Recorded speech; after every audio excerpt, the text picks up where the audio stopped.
this is the Yamaha QY10. I might want to replace the battery eventually. It's still good as of now, but I want to be prepared and do that before things go south. So I'll just have a quick peek into the unit and looking for how the battery is actually connected, what type of battery it is. I already found out, but in order to get a proper replacement, it might be helpful to just have a bit of a look inside. So and maybe that is also interesting for some of you. So there's 5 screws on the back, and as far as I can tell, that's pretty much everything there is to it.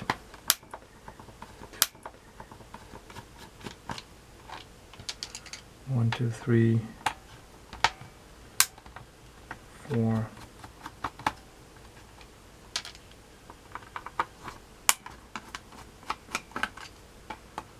5. So let's see.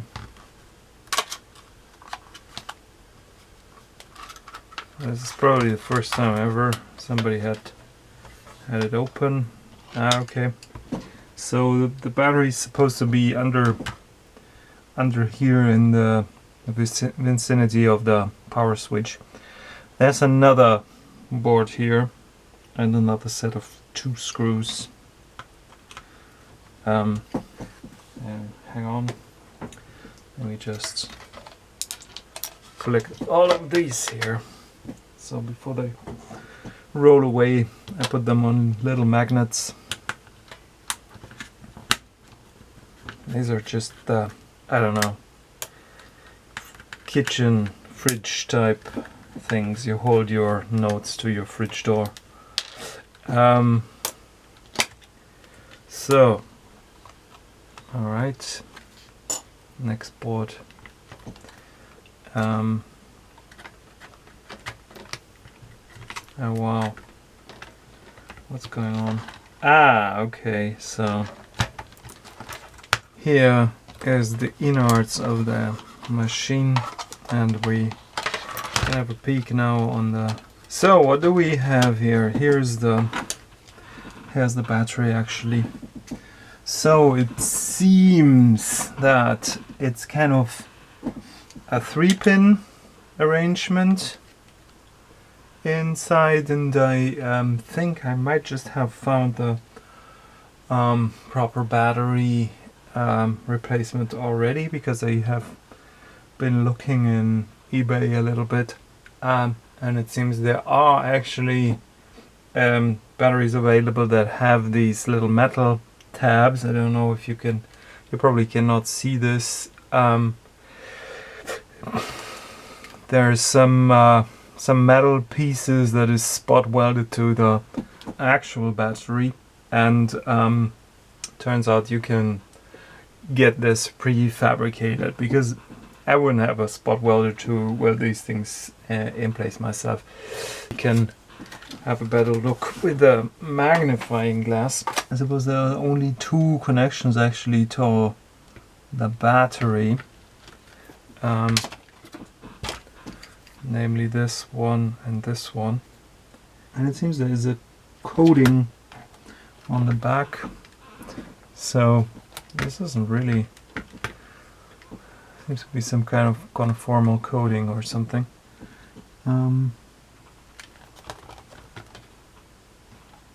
And haha, that is, okay, there's an HC138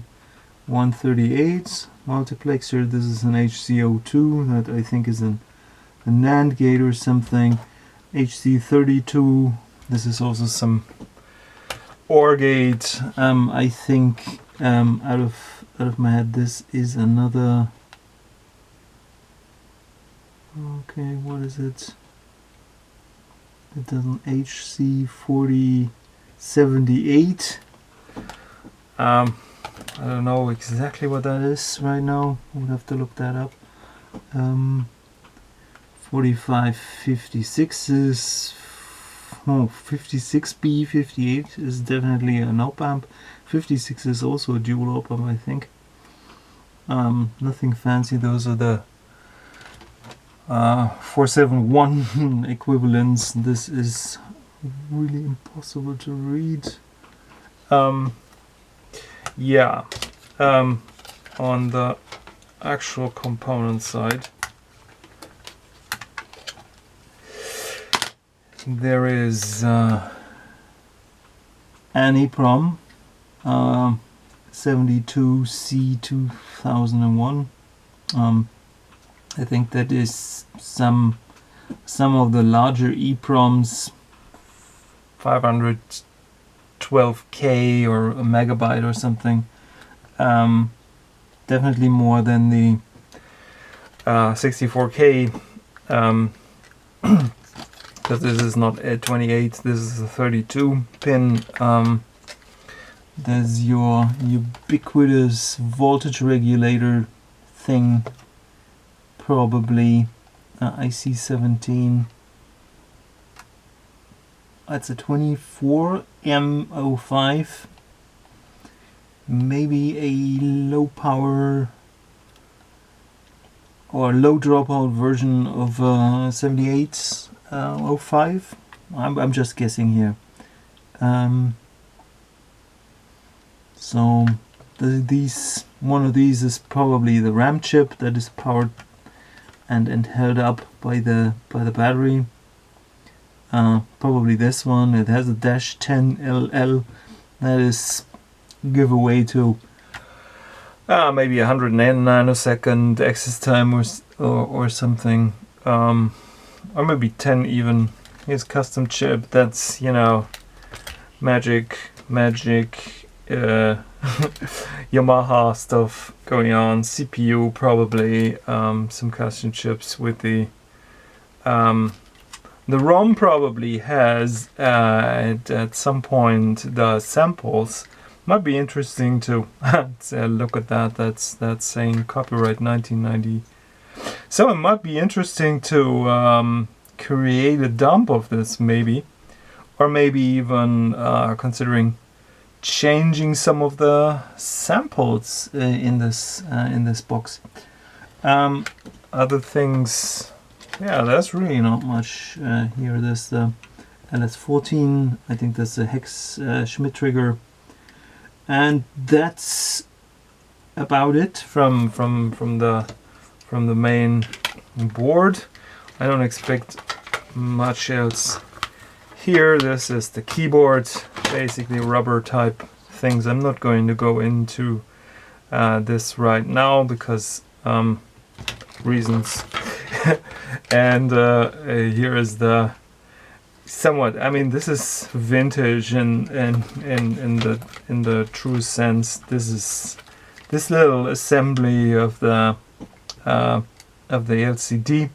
It really has a proper chip on the back side. That's probably a box standard HD, what is it, 440 something. The standard LCD chipset. That typically just is a little blob, a chip under a blob on typical boards. But here we have a proper cloned chip actually. So I'll basically at this point put it back together. I thought I should mention what type of battery goes actually in here. Those are the most common denominations for this: a CR 1/3 or 1/3N, 2L76, and CR 1110. If you're familiar with the nomenclature for lithium battery CR, you probably know the CR 2032s and these type of button cells. But the first thing is the diameter. So the CR 1110 would be 11 millimeters in diameter, and the other thing is the height, but that is, I don't know, in millimeters or something. So I think I'm going to go with this thing. This seems to be the closest fit, which is a 3-pin version of this, and not exactly the same thing, because the actual battery inside the QY10 has just two pins opposing each other, but it should be easy enough to solder a little bridge and fix it that way, and just, you know, nibble away the other two. So that should be the simplest thing. It's not exactly a cheap battery, but then again, I won't probably have to bother with this for the next 20 years, because as far as that goes, this still has the original factory battery, which might die eventually. So because this is from 1990 something, so 20-30 years old, and still holding up. Yeah, that's about it.